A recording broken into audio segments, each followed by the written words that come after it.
Oh, we are live. Woo! And yes, as customary, we let people come into the room. We wait for them, and we welcome them. Yay! Yay! Yes. Welcome. Happy Thursday. Almost the end of the week, right? We almost made it. I know. I mean, anything's possible. It's COVID. At this point, I'm like, Jesus. At this point, anything is possible. Yes, good evening. It has been a long day, but so rewarding. So rewarding for me and so many other artists. I don't know why the comments aren't coming in, but that's okay. That's okay. And we roll on.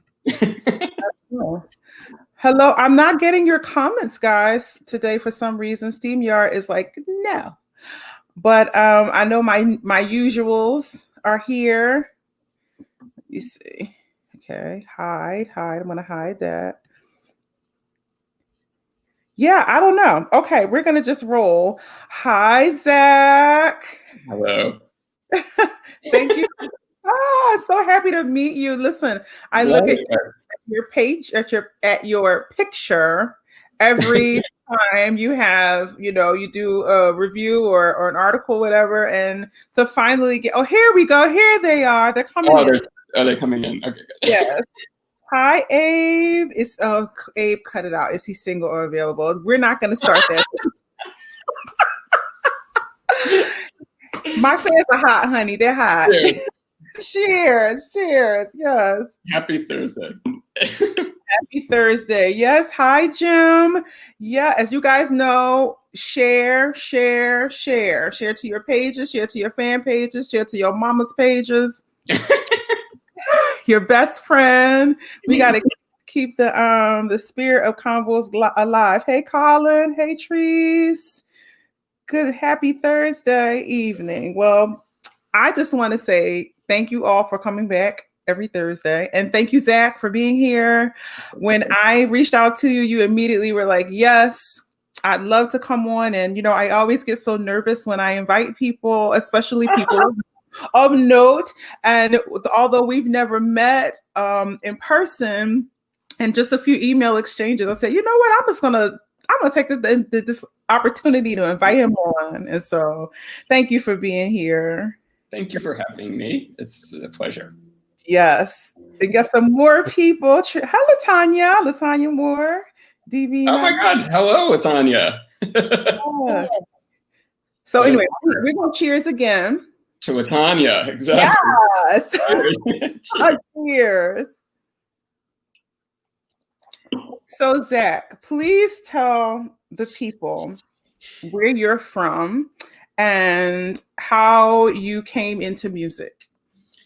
I was born in Los Angeles, but I grew up on Long Island, so just outside the city. I'm in Brooklyn now, so just a few miles actually from where I am now in Crown Heights. But so I grew up there, and music was kind of in the house from the beginning. Not classical music so much, but like Bob Dylan, the Beatles, Joni Mitchell, Bruce Springsteen. And so there was just constantly kind of music there. It was pop music, but it was music. I mean, I kind of try and think of it as on a continuum. And so there was just constantly music. But I liked fancy stuff from a very early age. I was very into like the idea of things being fancy. And so with that kind of came like classical music. And I started playing the cello when in like elementary school, you get an instrument like third grade. And so I started playing the cello and loved it. And I really kind of worked hard at it. And so there was kind of this instrumental music opened up for me. And then I at that point there was that CD-ROM encyclopedia. You remember Encarta, that Microsoft Encarta, where you put it in. And so there was all that media on that. There was all this multimedia and like little sound clips and video. And there was a clip of Marian Anderson actually singing the Samson and Delilah aria. And I was just, what is going on here? What is this voice? And there was also I heard the Musetta's Waltz from Bohème at some point else, and I was like, these things, I want to know more. So I asked my grandparents who lived in the city, could I go to the opera? And so they took me to see La Bohème and like the classic intro, and that kind of, I quickly sort of became obsessed with opera because it was just the whole experience of it, the dressing up for it, the studying beforehand, the how do you sit, the preparing, the reading the libretto, everything. I was into it, the collecting recordings. And so I started getting just really into opera while I was also kind of doing the cello still. Mm-hmm. But opera became kind of the real passionate sort of interest. And I thought it would just kind of like continue to be a side interest always. I didn't think, at first there was a little bit of like, is there a way that this could become a career? But I never really wanted to be a musician. Like, I mean, there was not professionally. And so, and there was not, I didn't at that point kind of really want to be a director. I mean, there wasn't, being in the arts wasn't exactly kind of on my radar, even though I was acting, I was kind of into theater and into movies and all of that. Oh, wow. But it was always kind of going to be on the thing that I loved to do. And so I went to college for literature. I didn't study music or journalism for that matter. And I really didn't write. I didn't write for the paper in college or anything. And I graduated and I was writing, and I was working rather for a publishing house, just because I was kind of interested in maybe doing that. I was thinking maybe I would go back to graduate school for English or something. And I became friends with this guy who wrote for the New York Observer, which was then like a weekly paper. This was in like 2007, 2008. And so through him, I got to kind of, because I loved writing. I mean, I hadn't done a lot of it, but I started writing about other things. Like we wrote together about tennis. I wrote about the visual arts a little bit.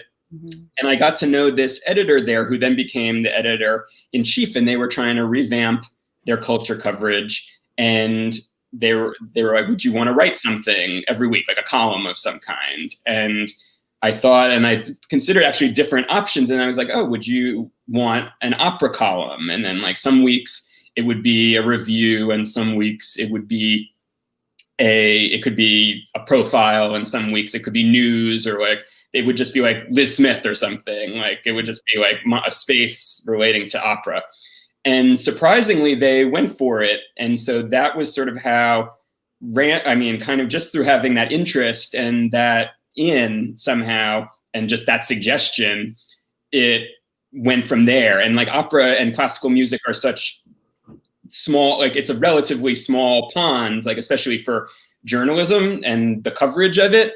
And so it's like you're a small fish in a small pond, sort of. And so publicists and the institutions notice very quickly when a new person is writing. And so people are like, oh, do you want to interview these singers and do you want to write about this production? And so it's not like writing about movies or about TV or something where there's a gajillion people who are writing about those things. And so with opera and with music, you're really very quickly sort of in the bloodstream. And so that one thing led to another, and I was connected with the guy who edited the classical music coverage at the Times. Mm-hmm. And I started being like one of their like freelance critics, and then kept on doing that for a number of years. And he retired there was an interim person, and then they said, would you be interested? And I had just been like a writer. And so they said, we can't bring you on as a critic. We don't have another critic position open, but would you be interested in coming along and you can write and you'll be also the editor? And I said, sure. And so that was 5 years ago. And here I am. And so, yeah, that's kind of, I mean, the basic idea. So it was, I mean, it makes sense in retrospect, and it was always sort of an interest, and it was always there. And I always have loved music, and then classical music and opera, but it has also been kind of unexpected. It was not what I ever kind of was dreaming of from when I was a little kid.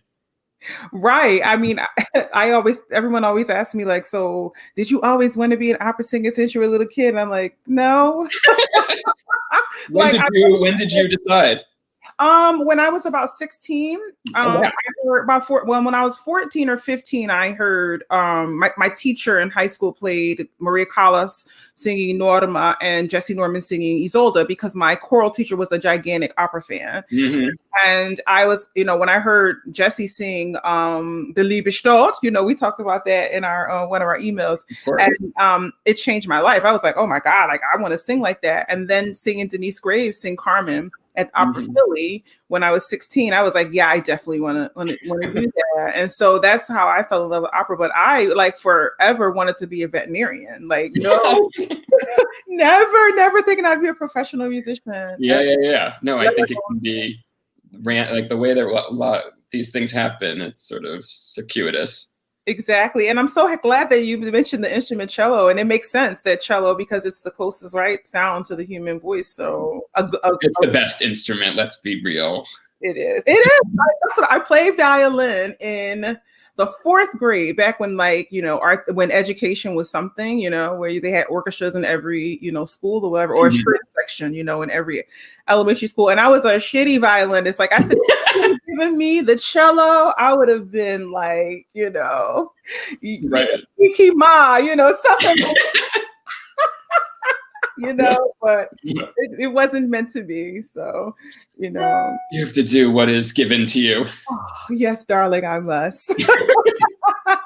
So tell us what the difference is between a critic, a journalist, and an editor. Like, these are all things that no one knows. They just everyone hates critics, right? Oh yeah, of course. Well, everyone hates them when they read, but they don't read them, right? Like, I mean, no one actually reads the critics, but no, it's a murky kind of thing. I mean, basically, like a journalist would be kind of like the overarching category of kind of anyone who is sort of covering the news or like working for a newspaper. Like anyone, like editors and writers are all journalists, or photo editors. I mean, anyone who's kind of putting together the newspaper is a journalist in some way.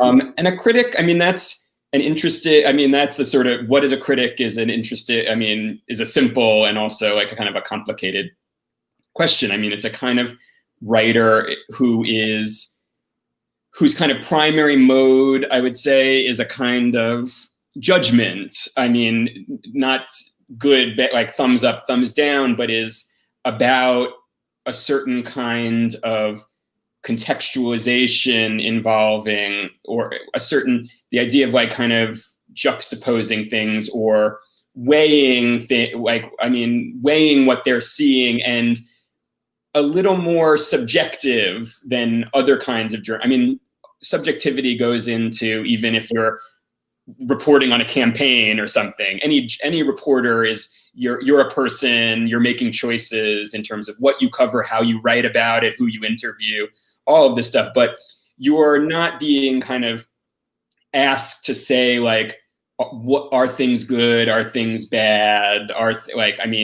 To sort of advocate for, when you're presented with something for a point of view, to kind of really explicitly weigh things. But as a critic, that's your job. I mean, you're sort of, you're the first draft of like kind of, I think, especially when it comes to like a cultural critic, in terms of weighing the things that are being produced and created and performed. Not that it's the final draft, and there's many, many examples of critics being wrong or whatever. You're with your preparation and a kind of a fair kind of look at what is in front of you, you are judging that. I mean, you're in some way kind of, and that's not like a simple operation. Again, it's not like a star rating or anything. Like, it's through knowledge and kind of contextualization and a sort of body of preparation, I think judging. Yeah. And I mean, this is nothing to be upset about. I mean, and I think that there are good and there are better and worse ways and fairer and less fair ways to go about that. And I think it's by its definition going to be you're going to be in something of like an antagonistic position to the people that you are writing about. I mean, your responsibilities. I mean, I think of number one for the readers, like that, who are separate from the art making, who are looking to see what is being created and what, like, how does it fit into the context of culture? Both, is it good or bad, and like, where does it fall? What is its significance? Like, and to kind of teach people about that. And then it's to the art form. Like, I am opera's advocate. Like, I am the advocate for everything. Like, from my perspective of music or of opera, and like, how do the things that kind of come before me fall within like the kind of grand tradition of what has been done. And then it's to the field and artists. And I mean, and that is not to say that they're last and they don't matter. And I think that like there should be a kind of baseline of preparation and fairness, which we can talk about like what that might mean, or like what, but to be fair. But yeah, I mean, it's definitely going to be, it's not quite adversarial, but there's going to be that tension there. And I think that that's just like kind of part of the job. And so that's like the critic's job. And then an editor is sort of, the role is to be working with other writers on both what we should cover, working on the stories and reviews that they create, kind of determining like the shape of our classical coverage in general, like both on the news stories that we should kind of pursue, the reviews that we should do, the free kind of other features, the different ideas that we might have. So to kind of keep everything organized, and then actually to kind of like line edit people's work and like prepare it for publication. Got it. Okay. That's very, very clear. Because COVID brought out some good things. Like, I would have never been able, you can Google what the difference is, but to hear, exactly what the job is, I think that is, it's important for us, because listen, I know it's a tough job. It's a tough job to stand up there and take the shots, Totally. It's a tough job to get up there and bare your soul and someone to write, this person was fat and horrible. Yeah, I mean, like, you read those things, or this person was, this and this, and sometimes it's right. This idea that artists, some people don't read reviews at all, and I lie and say I don't read them. I read, I read them. I mean, I don't want to say lie, but sometimes but I have to say, sometimes it's good for me to read some of them, because in the next performance, I adjust with the thing that maybe I knew was happening anyway. But, it's tough. Critics are not nice. They're not, maybe they don't feel like that's their job to be nice. It's their job to just, deliver what it is that they see. But, I always get annoyed when like the aria is wrong, when they're going to critique you negatively and they put the wrong aria in there, Right.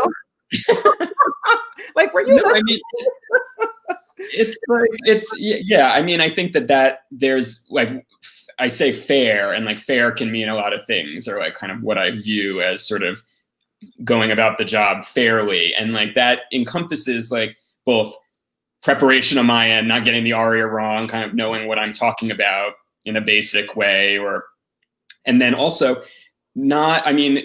evaluating people fairly, and I think compassionate with the knowledge of what goes into performance, and the knowledge of like just kind of like how you should in any role or any kind of relationship treat another human being in terms of like that said, like, I mean, I think that while I like have a lot of respect for everything that goes into getting on stage and singing, it's also like part of that is you are opening yourself up to judgments. I mean, and that was part of the game. That's part of the decision. No one who gets on the stage doesn't think that is happening. Right. And also there's people who are paying money to hear you. And I think whenever there is a financial transaction going on in exchange for performance, it like opens itself up to like, not to say so crassly, but like, are people getting their money's worth? Like, have people like, I mean, there's an exchange going on. And like, I think that there's like a sense, especially like when you talk about like tickets at the Met, of like, there's an expectation of great art making. I mean, I think the exact way in which you judge a conservatory production and a Met production are obviously going to be different. And that's also involved in fairness. It's like kind of kind of modulating expectations, and based on the situation and based on the surroundings and based on the context of knowing how a singer's career, and like having followed them for often many years and through recordings and over different productions, and seeing what they're capable of, and how this performance kind of can exist in the context of those others. Is this like kind of a new development in somebody's career? Are they worse than you found them last year? Are they better? How is their top voice, like, has that developed? Are they suddenly capable of different kinds of low notes? Like, and to kind of try and just put that into perspective for the sake of the readers. I mean, I don't think I think that it should not go probably into like kind of certainly not the criticism of people's bodies, because all of us know singers who have all kinds of bodies, who have all different kinds of and levels of performances. And you can, I mean, I think always of, there was the production they did at Rosalinda at the Met a few years ago. And there were there was Renee Fleming and Andrea Scholl were all thin and pretty. And then there was Joseph Kaiser and Stephanie Blythe as the other lovers. And if you talk about like who carried themselves better on stage and were the more sexy couple, it was the couple that were bigger people. And so it's not like, I mean, like sometimes it's the reverse. And so, I mean, I'm obviously very careful, and like, I think you have to be very careful in how you talk about people's bodies, because it's just like, that's to me like a human thing. But like, I mean, it is a performing art. And so people's presences and their acting and their bodies are part of that. I mean, you are present to me on stage. Everyone is looking, like everyone knows what we're seeing when we look at certain people.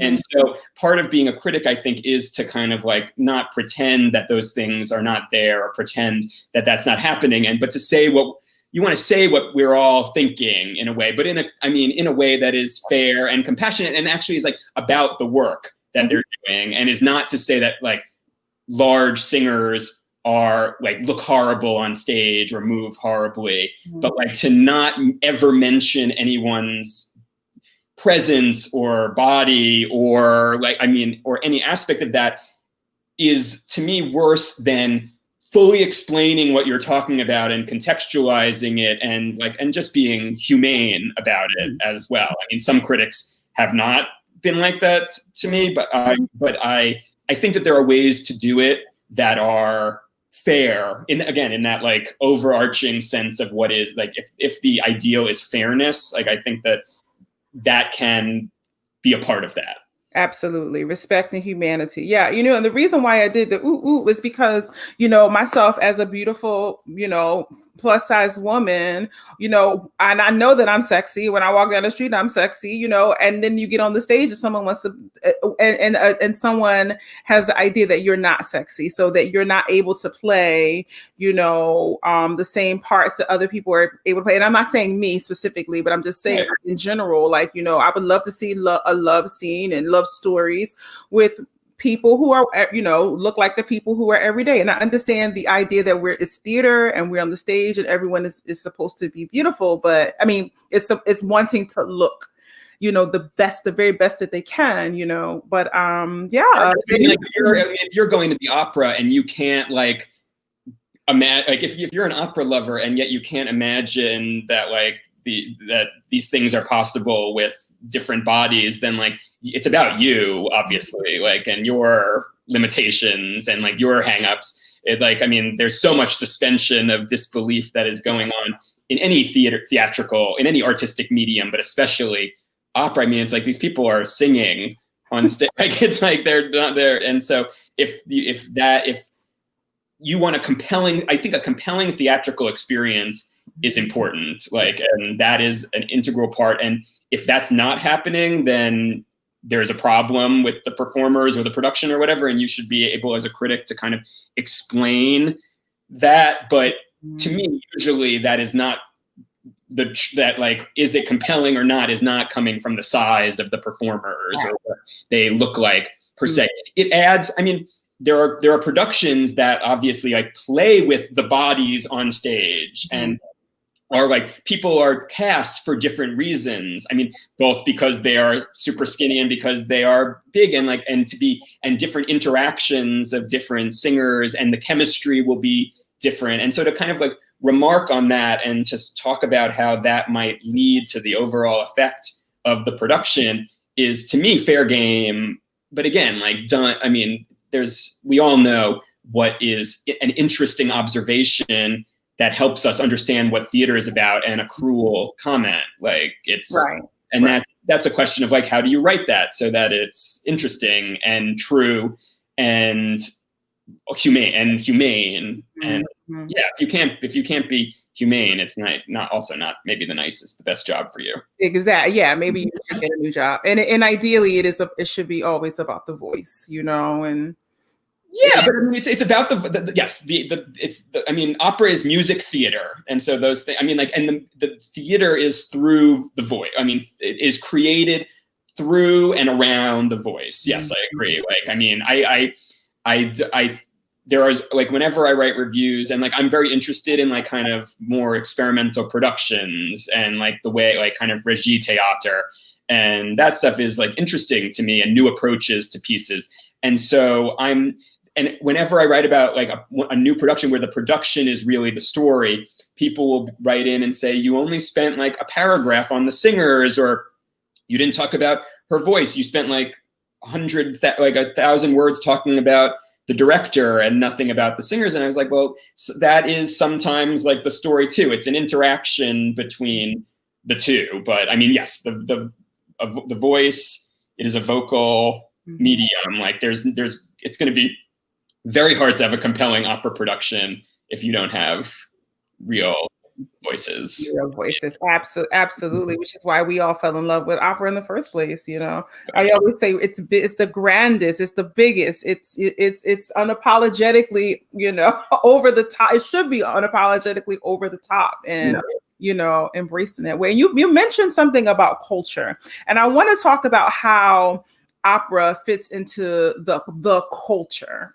Not just like American culture, but I mean, when I mean culture, I mean, like, you know what I mean when I say that. Yeah. Is that, like, I mean, how do you feel like, yeah. Yeah, because it's funny because like I work all day with like in a culture department. So there's different editors and writers about pop music, about film, about TV, about the visual arts. We're all working together to kind of like create the arts coverage for the Times.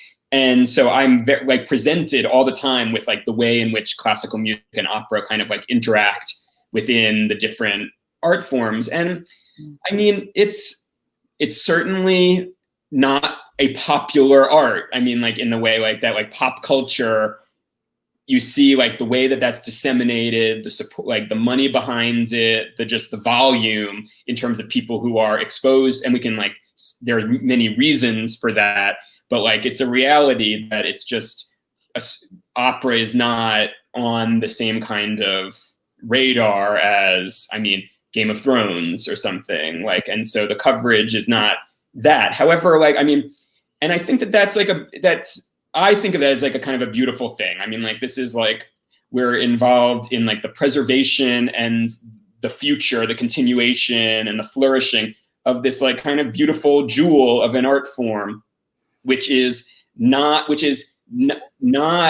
necessarily pop culture, though it can often, I mean, it moves. I mean, there are with exceptions, I mean, people have heard opera art like on it, it can verge on more popular culture and people kind of see on commercials and stuff like that. But like in terms of like what we think of as like opera performance, it's like a fairly it's a little bit distant from that. But the values that are upheld by opera of that preparation and study and rehearsal and care and community like are, I think, important ones. And the way in which the particular thing that opera does in terms of kind of the focusing of these emotions into the flowing through music, and as you said, like the sense of like the over the topness but also kind of the reality is like a kind of a crucial activity. And so I think even if it's not pop culture, like I mean it's extremely vibrant. Things can be vibrant and not have millions of people watching every Sunday, you know, like it's like, I think that just to say that that it's not going to be what every person on the street is listening to does not mean it's not alive. Like, I don't think that's the same thing as saying everything that's not pop culture is dying or is dead or doesn't matter. I mean, that is kind of corporate that's like a kind of capitalism talking or whatever. Like, I mean, that's like the idea that only the things that are like kind of the products for like the masses are like the things that are important. And even if like opera is a jewel, that it can be very much, or a kind of like more of like a hothouse flower or whatever. Like it's alive and that is vital. Absolutely. And my biggest hope and my wish and my dream is that opera becomes as popular as it once was. Listen, we all know that was the music of it was a different time, you know, and now, I mean, I think that we might have some kind of place in pop culture after this COVID thing, because all of us are learning, you know, we're 25 years behind everybody else, of course, sure, right? Sure. And every other art form, but with all of these virtual offerings and, you know, every video or audio thing you have to do has to be better and better and better. And just maybe there will be a place for us to be more accessible. Listen, I am of the school that oftentimes gatekeepers love that it is this precious jewel, but so many of us as artists who really want to be a part of, we want to have Grammy, you know, go back to where opera and classical music was a part of like the mainstream Grammys announcements, you know, like, you know, we want to be a part of that because so many of us come from that. That's who we are. And so right. You know, like you think that we might have a chance, Zach. Well, you see, I mean, like you see, like, yeah, I think that I think that there can be these like moments where it like kind of classical performers come toward a larger stage, but there was that moment when Birgit Nilsson was on the Ed Sullivan Show or Beverly Sills or Itzhak Perlman, and I mean. I don't know that is coming back. Like, I mean, just the way in which media works. I mean, is that going to happen? I mean, I would love it to, but like, I would say probably not. I mean, for large parts of its history, also, opera was not a popular or populist art form. I mean, it's not like it was a creation, like an aristocratic and royal invention largely, until like you have some stuff in the 19th century, like largely, and then kind of the post-war boom. But I mean, it for a lot of its history, it was not like that was what everyone was going to. I mean, people were not going to musical performances in general for a large part of like history's, like, I mean, opera history, and they certainly didn't have like CDs or like Spotify to be listening to it. And so it was like it wasn't like Monteverdi was like known to most people, or, you know, like that. So it's, though, I mean, by the time of like Rossini or Puccini, you do have like people who were like popular artists at that point, much more like there's not really like opera composers today who are popular artists. However, you do have like, I mean, Caroline Shaws and Nico Muhly's, who are obviously like kind of like collaborating with pop artists. And I mean, I do think we're like at today, like, I mean, if to look at the bright side, like the intermingling of different genres and the sense there are way fewer barriers, I think, between different genres, where like kind of a certain kind of pop and jazz and classical music and opera begin, and electronic music like begin and end, is a lot more it's a lot more connected than there aren't those kind of like strict divides between genres. You could be a person who doesn't think of themselves as an opera person and yet have opera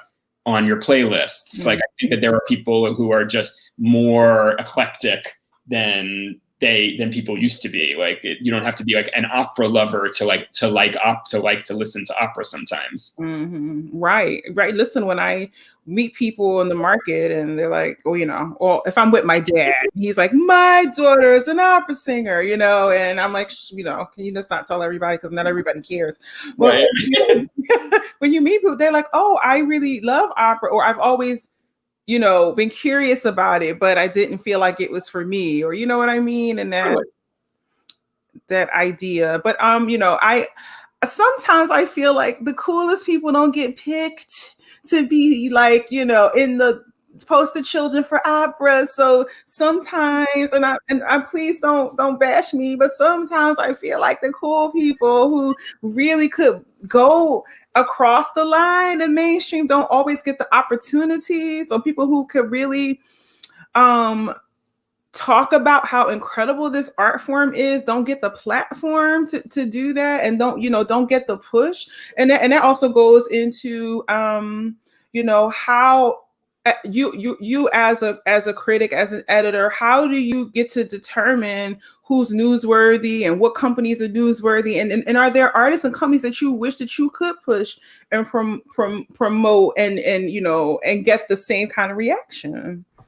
Well, we have a lot of leeway, which is really nice. I mean, a lot of, especially in the pandemic, like, I mean, at a time where things are a little bit disrupted. And so we're looking all around. I mean, we're listening all of the time. We're watching, we're going to performances. We're talking to people who are going to performances. People are always kind of saying, oh, you should listen to X, Y, and Z, or this person is really compelling.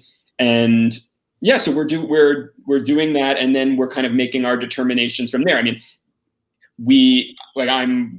it's not a classical music publication. It's not even a culture publication. So we're all kind of, everyone in the culture department is trying to like organize themselves into a relatively limited amount of space. I mean, there's a lot of leeway, but we can't do everything. Mm-hmm. And so we're forced, even before we start to make judgments, we're making judgments. I mean, to what to cover and what not to, I think, are actually probably the most important judgments, and then what we say when we do cover something. And so, yeah, I mean, that's based on, I mean, the significance of the artists, what the kind of, if it's a company, like the creativity of what they're doing, whether what the repertory is interesting or the approach is interesting, or whether they have like kind of something to say. I mean,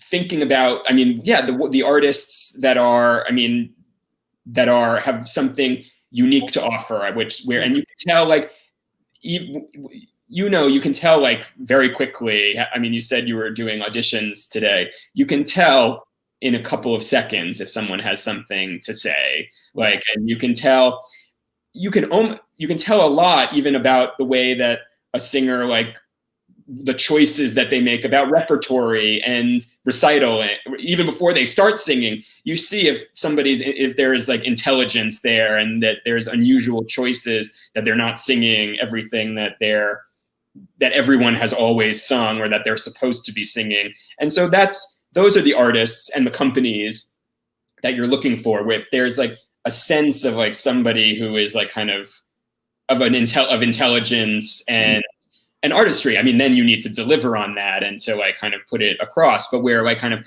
the programming or the planning is intriguing, and where the artistry kind of can make that come alive. But you're just looking for to people who have something to say, who compel you and surprise you. Yes, absolutely. And you have to have the platform and the opportunities to do that as well. So, but now in COVID, you can create your own. You can do your own thing. And I encourage every artist to, whatever that is. Not everybody's going to have a talk show. Not everybody's going to, crank out amazing videos like Miss Nicole Houston does. She blesses us with her Purple Robe series, or whatever that is. The playing field is leveled in a way. So everyone has to find their thing to get out what it is they have to say and they express, right. In a way. And so I had a great question, and it slipped my mind because I started running my mouth. I love talking to you, Zach. I love, Oh, you're so sweet. Yes. And what was the question that I had?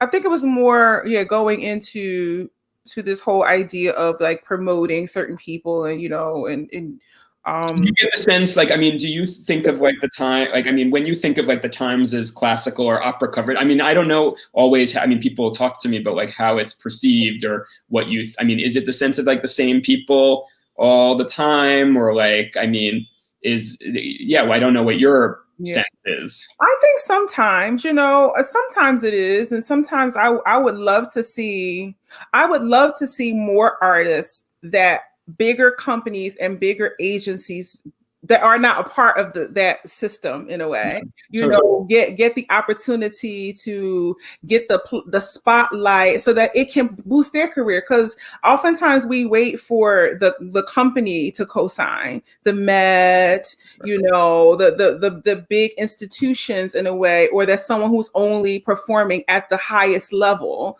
versus someone who maybe have been grinding and pumping out incredible art in the middle. And they just you never get past that thing unless someone who is bigger co-signs for you, or unless you have you come from a big agency or whatever. There's a lot of art happening, and Adam Caparano, who's a wonderful manager, was saying, the New York Times does a good job of spotlighting. I'll put it up there, I won't read it. Innovative companies like Heart. Yes, exactly. And New York has this plethora of all these small companies doing amazing work. But I think as an artist, sometimes, and that's the same thing with Opera News, and I just wish that there were opportunity, and they have, sound bites, and sometimes those things are attached to the co-signers, the gatekeepers, in a way. And so I do, and as someone who wished that I had some of that in parts of my career in that way,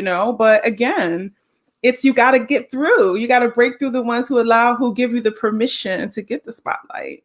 I mean, it's like kind of can be a vicious cycle, because it's like if no one is no one is presented by these major institutions, then they're never covered, so they never get on anyone's radar. So, like, it just never happens. I mean, we try. I mean, again, this is always every week, every month, every year, a work in progress in terms of trying to broaden to be more proactive, I would say. Like, I mean, not just to take it like, oh, the publicists or the Met say we should profile this person or write about this production, or these people got signed by Opus 3 or whatever. And so they are now important or better because they have that kind of cosign. But no, I mean,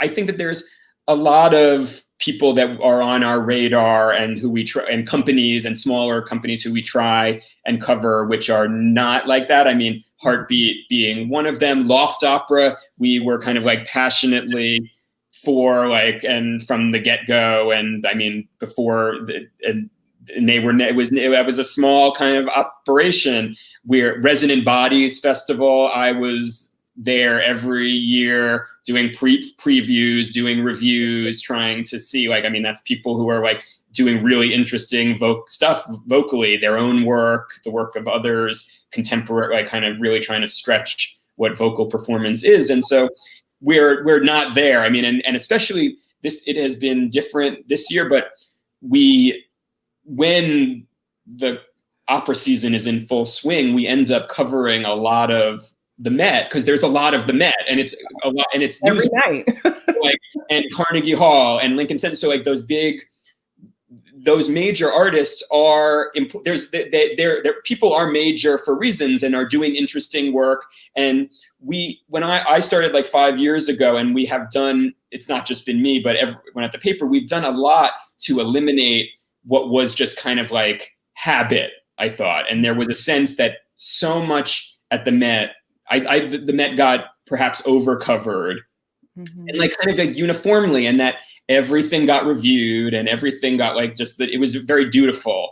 And I think like if there's like an interesting production at the Met, why not do like 3 or 5 different pieces about it? Or if this festival, if Resonant Bodies is interesting, let's do 2 pieces about two stories about that, and not about this boring Met production that we've, like if to do things based on how interesting they are, not just because it's a major institution doing them.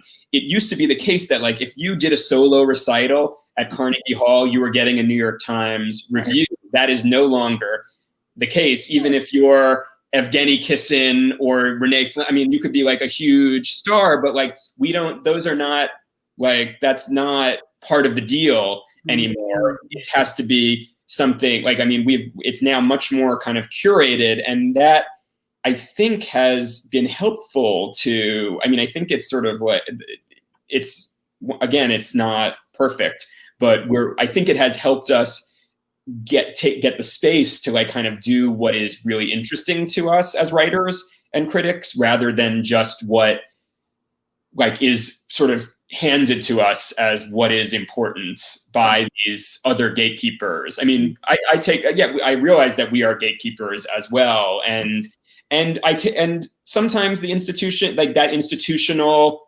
imprimatur, is important and like indicates an important voice. But like, I mean, like no one is more interesting or important than Julia Bullock, and she's never sung at the Met. So like I mean, she has her other things that she's been doing because she's so great, but it's not like we're waiting for her to sing at the Met before we cover her. Right. You know what I mean? So it's like, there's not,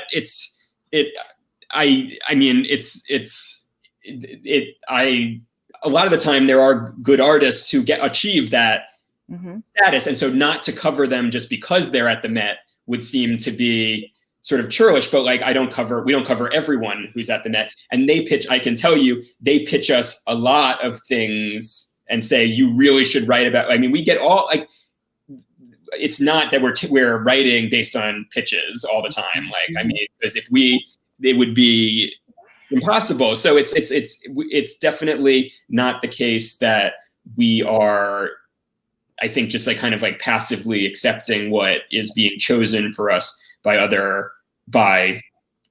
major companies or agencies. Like, however, we can't ignore them either. So it's like, it's always a balancing act. And like every week, every month, we're like curating a mix. I want to give to the readers like a sense of the variety in the field. Right. And opera is also only like a subset of like classical music. And so it's like, it's a relatively small amount of stories that we do. I mean, it's a lot more than anyone else, but it's still like, we can't do everything. and I'm trying to use that like limited space to give the readers a sense of, from medieval music to brand new music, from chamber music to orchestras to opera to solo recitals. I mean, to give them a sense of like this huge, amazing field. And so it's always a balancing act, and it's always curation. Absolutely. And I appreciate your answer. And I totally absolutely completely understand that. And you know, my mouth always says opera, but my brain always thinks classical music, you know, because I'm an artist who loves to do opera. I love to do chamber, concert, recital, you know, that was what my mind does, but my mouth always says opera first. But just know that No. I know, but some people, I mean, like, there's totally different audiences for like the New York Philharmonic and the Metropolitan Opera, and there's a lot of people who have been going to the Philharmonic for 50 years who have never been to the Met, and vice versa. So it's like it's not just, people don't just like, I find like end up like loving classical music. Like people have their lanes as well, and so we're trying to just like present as much of it, like kind of as much of the range as possible. Yes, absolutely. Listen, when I was in the Adler Fellowship program in San Francisco Opera, the Young Artists, you know, the opera house and the symphony are right across the street, but they are not the same. It's like, you know, the longest distance is just across the street, and they are two different worlds. And so that, you know, and even Philadelphia, you know, I'm in Philadelphia, the opera company and the, you know, the orchestra. So I do, you know, I don't think many people understand that, even the people who are in our industry, you know, knowing that. Totally. No, they have no, I mean, yeah, I mean, there's all these, conductor, like music directors of the Philharmonic who never appear to conduct at the Met, and vice versa. Like, it's not like, I mean, these things are really in their own little bubbles. Absolutely. Absolutely. So, you know, it is what it is, right?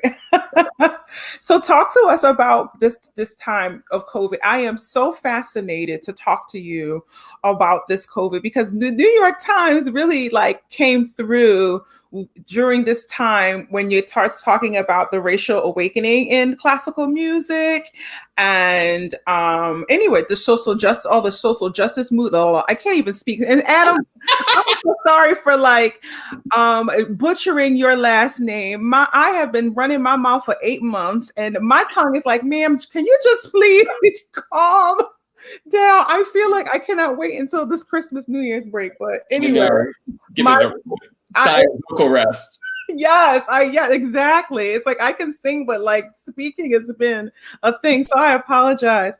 But and it has been a long day, because as you said, I judged the first round edition of the Met competition, and I've been on this thing since 9:30 a.m. So anyway, but I was not going to miss this opportunity to sit with you.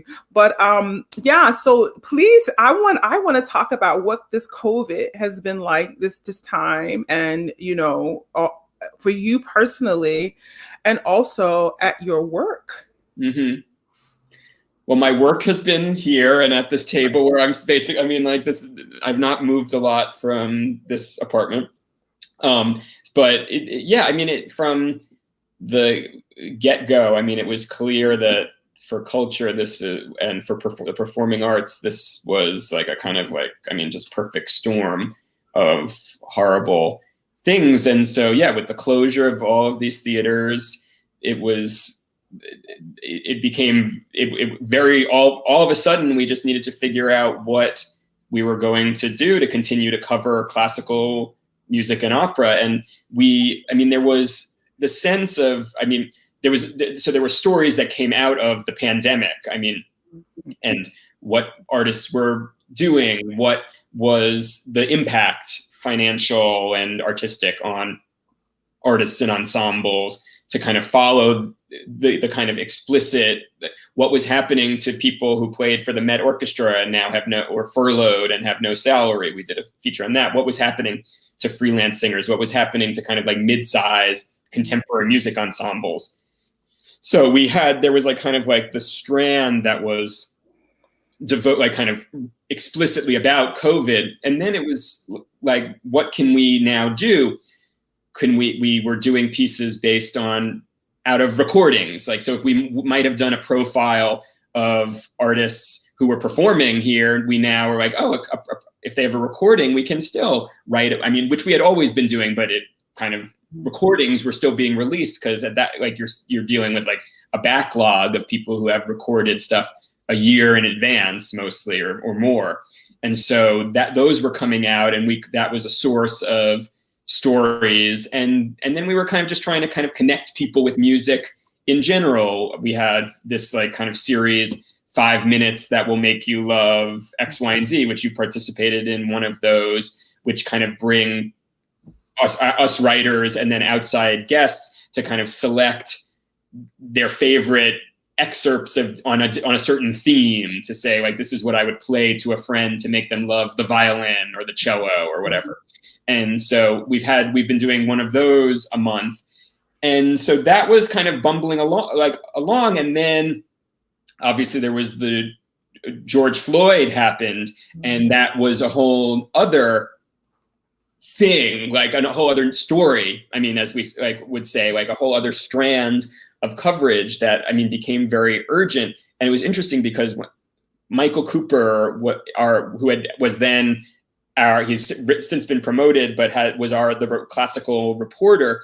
When the year was beginning, our goal was he was going to work in the first third of the year on this series of articles about racial representation in orchestras.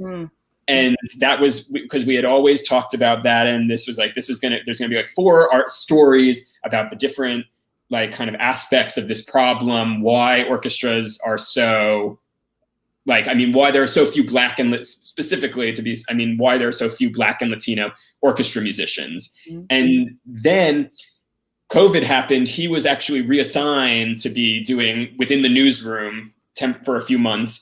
And so we were like, okay, well, we'll do that when you're back. And then George Floyd happened, and it was like, oh my God, I wish that we were planning to be addressing this topic. And there was a sense of, okay, like now we really need to do it. So even without him, I mean, we did what we could, and to kind of follow the aftermath of that and that reckoning and discussion vis-a-vis how it impacted artists and institutions, how we can think about that in a historical way, about composers and instrumentalists, how we can bring that into conjunction with the Beethoven year. I mean, we did a piece about George Bridgetower, who was the Black violinist to whom the Kreutzer Sonata was originally dedicated. We had George Lewis, the eminent composer, prepare for us for the 4th of July, this kind of alternate American playlist. I mean, a playlist which would kind of not unearth, because these people were known, but to kind of just present a totally a different side of American music than what you think of on the 4th of July. And so and then also to kind of talk about the orchestral landscape and auditions and the opera world, and to try and get the voices of people in the field to try and talk about how they feel about these issues. So there was that kind of added over the past months a whole other layer to the coverage. And so it's been a lot. I mean, and it's been a lot like, well, everything is like, I mean, the whole time, the New York Times is working virtually. And so it's over like everyone, like it's over Zoom and email and Slack and everything, to just try and kind of be in touch, like, I mean, to cover these strands. And so that's like in a way, like the past months have been like this sort of like there's been the explicitly COVID stuff, the stuff about the racial reckoning, the kind of response to that, and the way in which that is a musical story, which it is. And then listening, like, I mean, the ability, like, then kind of like stuff that in a way is not related to COVID, like, I mean, it would happen anyway, like kind of the stories about, like, I mean, these playlists or this recording or whatever, stories which may not mention COVID or whatever, I mean, which may or may not, like, but I mean, stuff that didn't require COVID or George Floyd to be, could have occurred last year. So there's that strand. as well, which I think is part of our job to like connect people with beautiful music, like in a substantive and interesting way. Like that's a big part of our job as well, where I think it can be, especially if people are mostly reading our stuff on their phones or like in a place where they can also be listening to music, that to kind of like create a listening experience for them is, I think, important for us to do. Absolutely. And I agree, Jared. Jared said, the New York Times started shaking the table about what's going on. Yeah, I agree. I mean, kudos to New York Times. They showed up and showed out. I really do, as we say. And I appreciate that. And you know what? It made me like, I mean, I always paid attention to the New York Times, of course, anyway, and like the headlines and New York Times cooking, but I really was very I mean, I gotta keep I have 3 cooking tabs up right now. Exactly. So, I mean, it really made me like even do more, pay more attention, invest more in, in that. And so I thank you and all of the people who work there. And I had the privilege of being a part of some of those discussions, editorials, and it was wonderful. So I hope we keep doing the good things and keep our, as we say there, keep the pressure on and keep having these kind of conversations and stuff. So yeah, I mean, I think it's like, I mean, it's funny that you see the pressure to do other, like, and also like the mindset of journalism is interestingly like, I mean, it's hard because it's like always like, what's the next story? Mm-hmm. And so there's this like, I mean, which is not always a bad thing, but this like urge to kind of like, there are these issues, climate, the racial I mean, like there are long, like it's very hard from like a daily newspaper metabolism mm-hmm. to be sustaining these stories, which are long, which aren't like kind of coming to like quick answers, and to just like keep on week after week doing it. Like, it's just not the way that we think. We're like, okay, what's the next story now? Like, what's coming out? Like, what's now? Like, and I mean,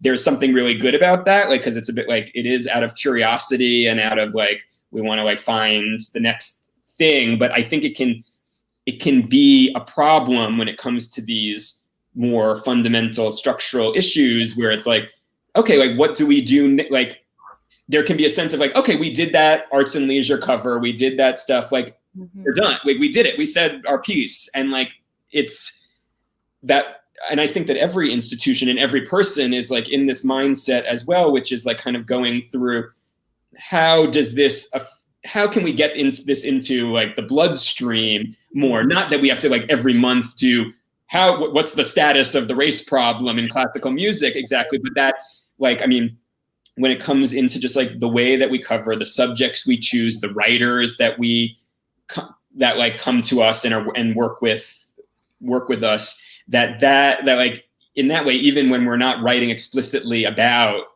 race in music, we're kind of coming from a perspective that is more, that is more enlightened and is like, I mean, just more diverse and more representative. And so that like, I mean, but I mean, I feel like that, like, oh, like, I mean, there's that sense of, which, I mean, I think that I personally and institutionally need to resist of like, okay, like, let's move on to the next, like, okay, we said that, like, we've had this discussion now, like, let's move on.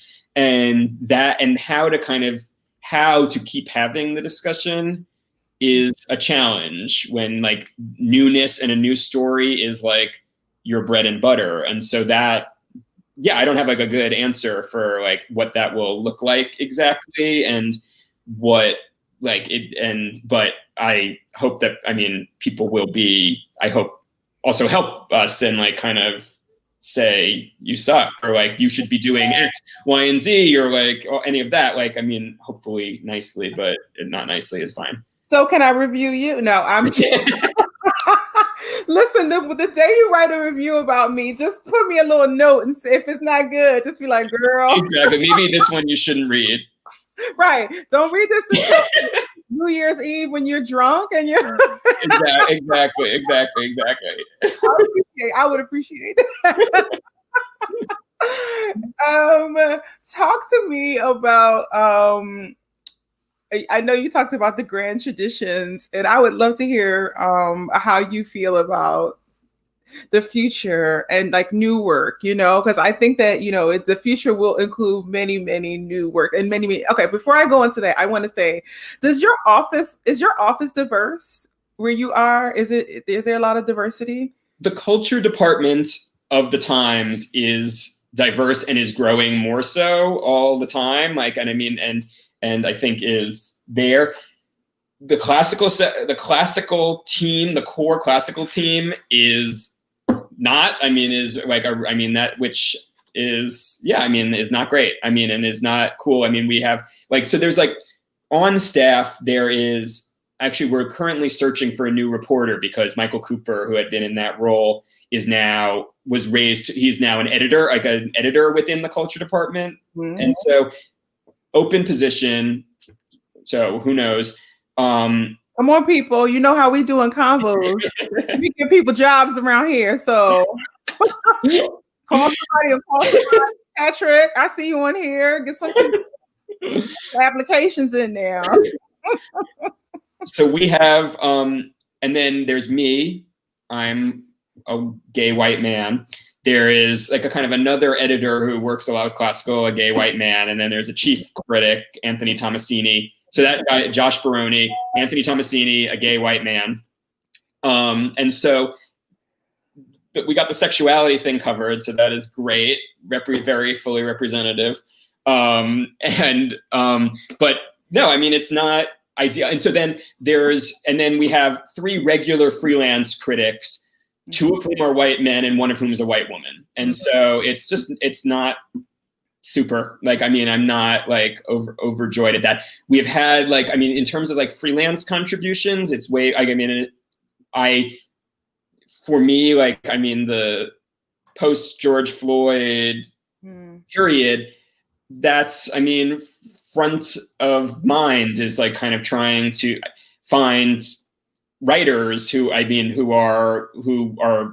can bring new perspectives, which they obviously will. Our coverage, I think I am proud of our coverage even before this happened, in terms of a vision of classical music that is diverse and broad. Talking about a field which still has huge problems, but to cover that, it has not been perfect, but I don't think it was a disaster. About who was writing is more of a problem, and is just it's not just as an explanation, it's just there's not that many people who write about classical music and on a really who are good writers. It's not a huge pool. It's not like pop music or even theater or stuff like that, where there's just more, or film, where there's just a lot more people who are actively writing. Again, How can we change that, Zach? How can we? Does it happen in school? How does it happen? I think that you're looking at the Venn diagram of people who want to write journalism and people who are interested in classical music, which are both little circles, and then their overlap is not going to be that huge a circle. The question to me is how to foster people who are, and there is a really nice good program that the San Francisco Conservatory of Music, which is called the Rubin Institute for Critics, which is a kind of annual competition for young critics. And that over the past few years has been, I think that fostering new voices in classical music journalism is important, and to just keep those doors as wide as possible, and to kind of, it's not going to happen overnight, but there are, one way around this is that allowing practitioners in the field to write for us, which we've done a few times over the past few months, which I think has been very successful. There's a delicate balance with that, in that you don't want to create coverage that's entirely artists writing, but if there's Marcus Balter, the composer, wrote for us on the Joseph Boulon, the composer, who always gets dismissed as Black Mozart, who was of that period. And he wrote I had seen on Facebook that he had done a very passionate post about don't fucking call him Black Mozart. And I was can you turn that into a story for us? And he did, and it was fantastic. And in a case when that I'm on the lookout for things like that, but it's it's a work in progress, like definitely. I mean, there's some people who, like, I mean, and it's not, I mean, I wouldn't excuse myself by saying, oh, it's just a question. There's no one out there. I mean, that's like always the stock response, because like, there are people who could write about these topics. And so, yeah, I am working, it's on my mind. Good. As long as it's a work in progress, baby, that means it's moving. So I hope so. Right? I hope so. Let's take a drink on that one then. Exactly. Cheers. Yeah. So I don't want to hold you longer than I need to. But I would love to hear your thoughts on the future, what you would like to see, and how you feel about how new work, how it fits into the future, because the idea is that, everyone's like new work. They're just pushing it, like, and then some of the traditionalists are like, no, will we have, like, at a season of 10 operas, are we going to get 8 new works and 2 traditional? So I would love to hear your thoughts about that, and also what a future you would like to see as someone who is a culture, editor, critic, and immersed in this art form, and not just opera. Yeah. I mean, I love new music is like kind of like something that I am really curious about, and that like the Times covers a lot, and it's a balance. I mean, with opera, it's tough because we are now, like, I mean, composers are not rising in the same tradition of like writing for the voice, like I'm writing for the voice, that out of which emerged like the classic operas. And so people who are hoping for new work to sound just like Puccini, like it's sort of like, it's always going to be, it's just fake. It doesn't sound right. It's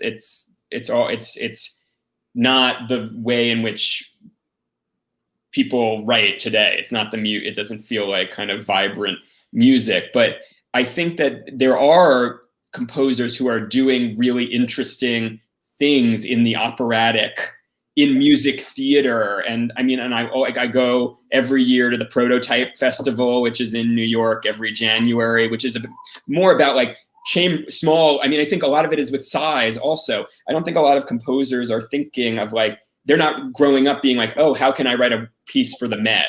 Like, or a grand opera. A lot of these pieces that are the best things that I've seen are super intimate. Like, and I mean, at Prototype, not a Prototype, excuse me, Opera Philadelphia did that Dennis and Katya in 2019 with 2 singers, 4 cellists. That's it.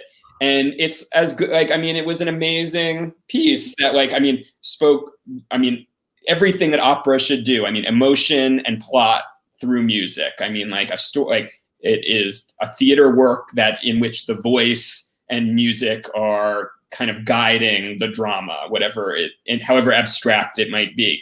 And that's the case with Einstein on the Beach. That's the case with The Exterminating Angel. That's the case with Prism, the piece at Prototype that won the Pulitzer.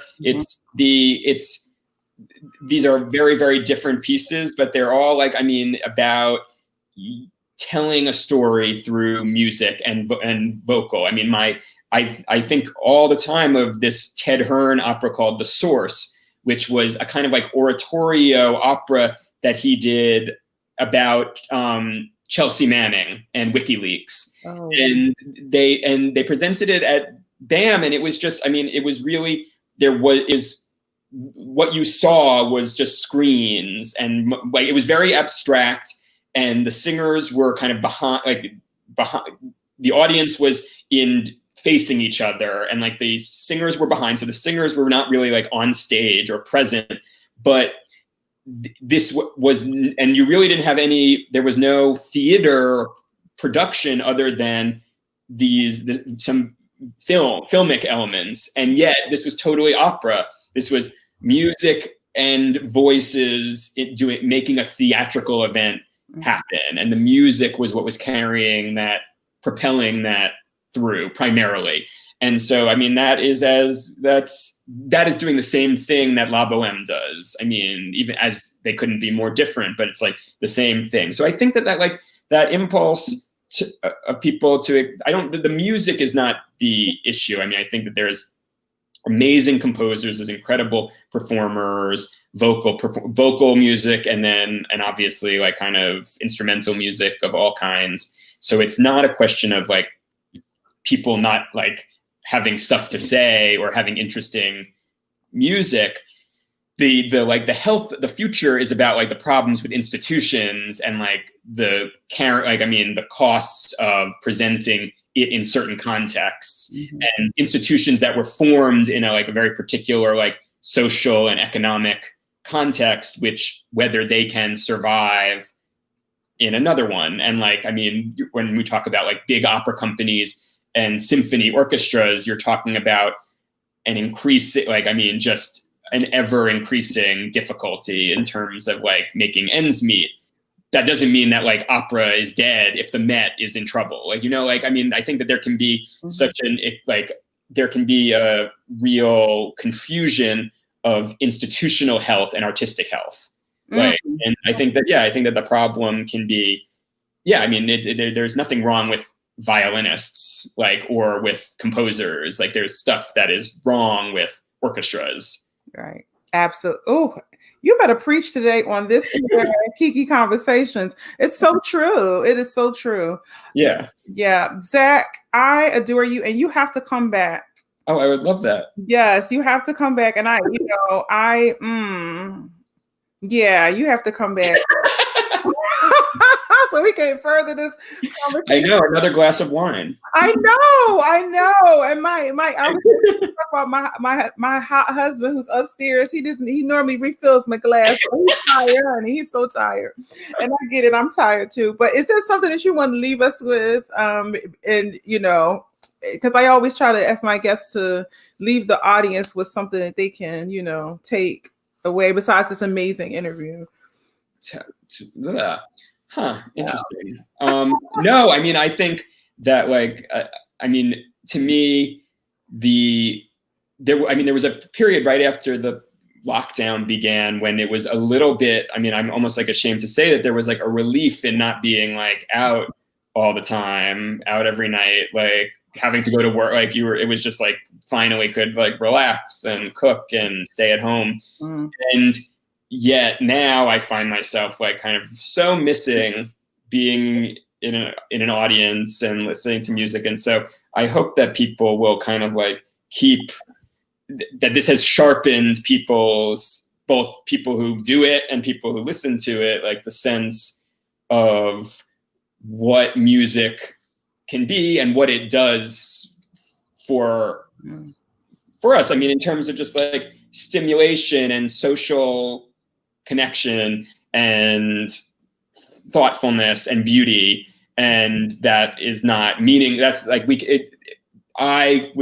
can take that for granted if you're like going to amazing concerts 4 or 5 nights a week. Like you can start to like take for granted that like the Berlin Phil or like going to the Met. And that's not to say that I think that like that it doesn't matter to be a critic and to judge those things. I mean, I think that matters more than ever, like to kind of just be, it fills me with kind of like the desire to kind of go back fresh and really want to be upholding the standards that I have in my heart. But the sense of, so it's like you don't go soft exactly, and yet to have that appreciation, like to have that sense be so much sharper of what music and kind of the collective experience of music means and can be, it has really been on my mind, and I hope that it's on everyone's minds, and I hope we get through this soon and stay safe and healthy.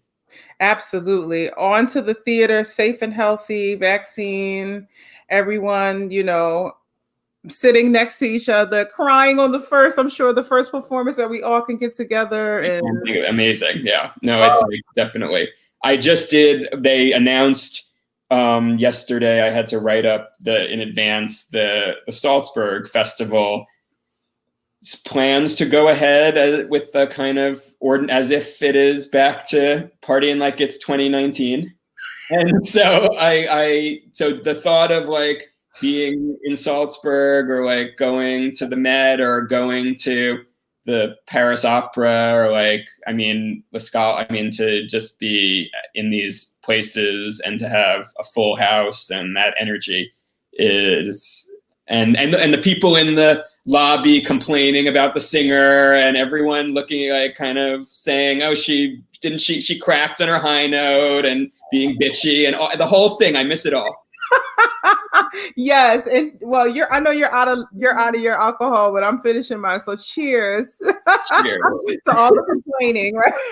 Exactly. To the bitchy complaining in the lobby at intermission.